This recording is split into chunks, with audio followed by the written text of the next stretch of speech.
There you go. Because that's really all you can do. I mean, he started all of his repairs, and he does not want to sit down and talk. So No, I was trying So to what see do if you would be able to talk to an agent. That way, they would be able to help him get the most money for what he's trying to do. So yeah, that's the goal of this objection is we want to show everyone that like we're here to serve you as a client, and we really do want you to get the most money out of your home.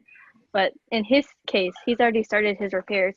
And so, I mean, you could dig in more to what repairs he's doing and like how far he's gotten into starting his repairs. Hey, if you like what you see there and you want to watch the full clip of this and you want to hear this coach work out this particular scenario, then you can join us in our Facebook group, Smart Inside Sales. You're going to be able to join the conversation there, get lots of live free training videos and other materials that you can download to help you in your real estate business with lead conversion and setting appointments and cashing more checks. So find us on our Facebook group, Smart Inside Sales. Can't wait to see you there.